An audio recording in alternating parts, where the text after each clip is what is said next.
Coding এক্সপ্রেসে সবাইকে স্বাগতম।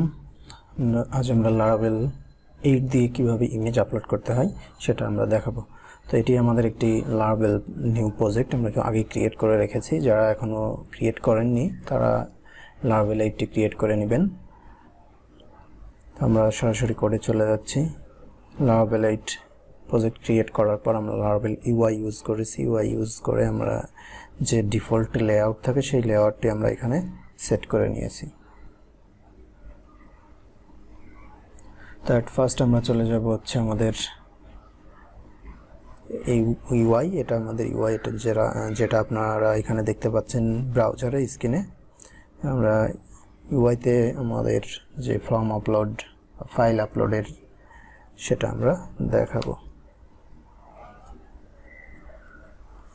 এখানে আমরা একটি কন্ডিশনটা পরে দিব। আমরা একটি ফর্ম তৈরি করে নিচ্ছি আগে। এখানে আমরা একটি ফর্ম বানিয়ে নিয়েছি, form action method encrypt type, এবং এখানে আমরা একটি ফর্ম ইনপুট ফিল্ড নিয়েছি একটু রর ভিতরে কলাম 6 এবং কলাম 6 দুইটা কলাম নিয়েছি। কলাম একটা হচ্ছে input type file name image, এবং একটা হচ্ছে ইনপুট বাটন, সে button type submit class BTN upload, এরকম একটি বাটন আমরা এখানে নিয়েছি। আমরা যদি প্রিভিউতে যাই এখানে দেখতে এরকম আমরা একটি আপলোডের বাটন নিয়ে রেখেছি, ইনপুট ফিল্ড এবং বাটন। তো নেক্সট হচ্ছে আমরা একটি কন্ট্রোলার ক্রিয়েট করব। আমরা টার্মিনালে আমরা কন্ট্রোলারটি ক্রিয়েট করে নিব। php artisan make controller image upload controller। Image upload controller নামে একটি কন্ট্রোলার আমরা তৈরি করলাম। আমরা এটাকে দেখতে পারবো অ্যাপ প্রজেক্টের রুটে অ্যাপ http কন্ট্রোলারের ভিতরে আসলে ইমেজ আপলোড নামে আমাদের কন্ট্রোলার এখানে তৈরি হয়ে গেছে। মেথড ক্রিয়েট করব যেটার মাধ্যমে আমরা আমাদের ফাইলটি আপলোড করব। Public function image upload, parameter আমরা রিকোয়েস্ট নিব $request। আমরা এখানে হচ্ছে আমাদের যে ফাইলটি আমরা ইমেজটি আপলোড করব সেই ইমেজটিকে আমরা ভ্যালিডেট করে নিব। রিকোয়েস্ট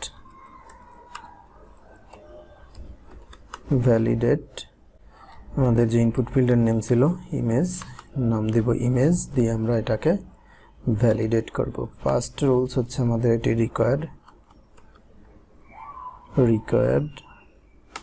দেন এটা হতে হবে ইমেজ, দেন আমাদের ফাইল টাইপ হতে হবে my image type JPG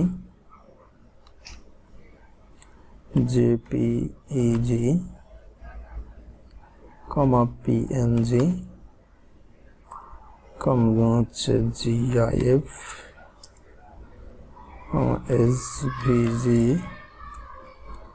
SVG. দেন আমাদের ফাইল সাইজ হতে হবে, আমরা একটি সাইজ দিয়ে দেব এখানে ম্যাক্স 2048, ম্যাক্স হচ্ছে আমাদের 2 MB আপলোড করতে পারবে।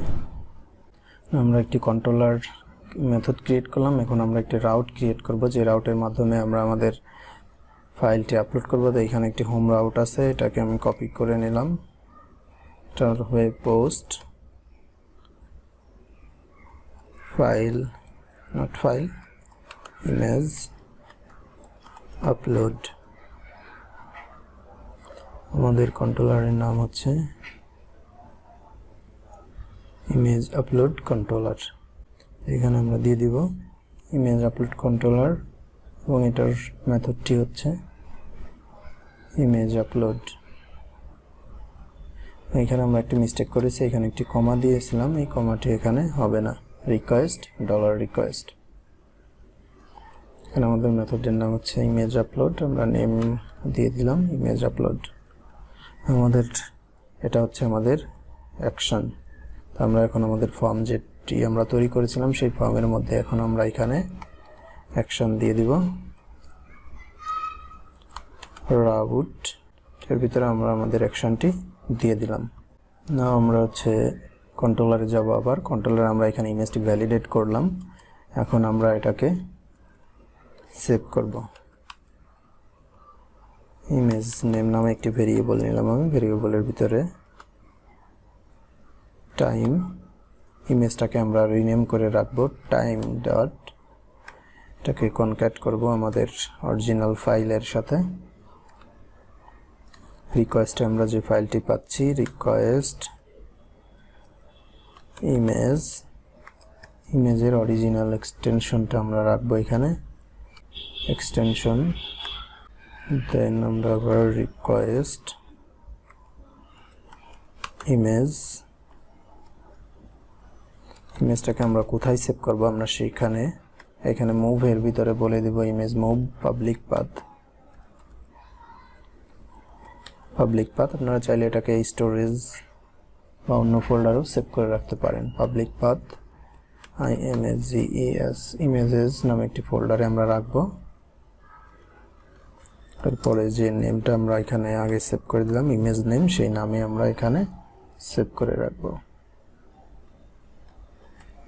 এরপরে আপনারা এখানে যে ইমেজ নেমটি পাচ্ছেন এখানে আপনারা চাইলে একটি ডাটাবেস ক্রিয়েট করে আপনারা ডাটাবেসে সেই ইমেজ এই নেমটি সেভ করে রাখতে পারেন। তো আমি যেহেতু ডাটাবেস এখন ক্রিয়েট করে দেখাচ্ছি না, ডাটাবেস ক্রিয়েট করছি না, তো আমি জাস্ট এটাকে আমার ফোল্ডারে আপলোড হয় কিনা আমি সেটাই দেখাবো। এরপরে এখানে রিটার্ন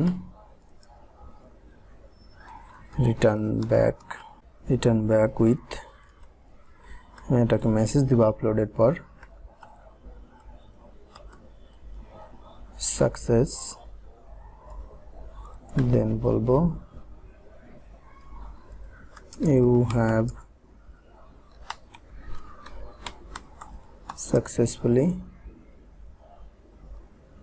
upload image, দেন আবার আমরা আরেকটু উইথ দিব, উইথ দিয়ে আমরা যে ইমেজটি আপলোড করছি সেই ইমেজের নামটিও পাঠাবো। উইথ ইমেজ দিয়ে আমরা যে ইমেজের নামটি পেয়েছিলাম সেই ইমেজের নামটি পাঠিয়ে দিলাম। আমাদের কন্ট্রোলের কাজ শেষ। এখন আমরা এটাকে ফ্রন্ট এন্ডে যাব, ফ্রন্ট এন্ডে গিয়ে আমরা ইমেজ আপলোড করব। ইমেজ আপলোড করার আগে আমাদের আর একটু কাজ বাকি আছে। আমরা যে ইরোর ভ্যালিডেশনটি করলাম সেই ইরোর ভ্যালিডেশনটি কিন্তু আমরা এখানে প্রিন্ট করি নাই। সো আমাদের ইরোর মেসেজ দেখার জন্য আমাদের এখানে এটাকে প্রিন্ট করতে হবে। তো আমরা এখানে আসলাম @if SSG message equal CSS ion session get,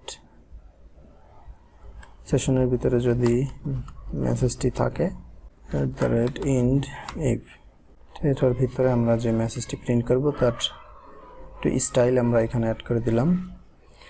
এখানে একটা অ্যালার্ট সাকসেস বুটস্ট্র্যাপের ক্লাস নিলাম। এরপরে বাটন ক্লোজ করার জন্য এটা ডিসমিসেবল হবে এবং নিচে আমরা যে ইমেজটি আপলোড করছি সেই ইমেজটি আপলোডের পর এখানে আমরা ইমেজটি দেখাবো।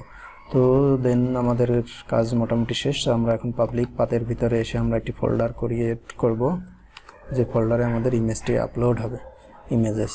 নাও আমাদের যদি আমরা ফ্রন্ট এন্ডে রিফ্রেশ দিই আমাদের কাজ মোটামুটি শেষ। এখন আমরা এখান থেকে একটি ইমেজ আপলোড করব।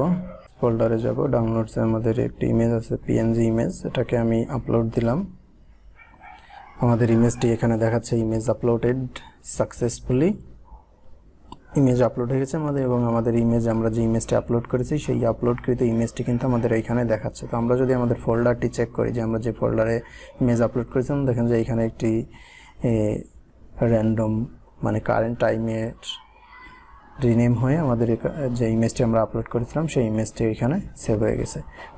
আমরা ইজিলি এই কাজটি করে ফেলতে সক্ষম হয়েছি এবং আপনারাও খুব সহজেই পারবেন। জাস্ট আমি কিন্তু ডাটাবেজে কীভাবে সেভ করতে হয় সেটি দেখালাম না। নর্মালি আপনারা ডাটাবেজে যেভাবে ডাটা স্টোর করেন এখন ইমেজ নামটি সেম একভাবেই আপনারা স্টোর করে দেবেন। তাই আপনাদের টিউটোরিয়ালটি হেল্পফুল হবে বা ভালো লেগেছে। যদি ভালো লাগে অবশ্যই লাইক, কমেন্ট এবং চ্যানেলটি সাবস্ক্রাইব করবেন।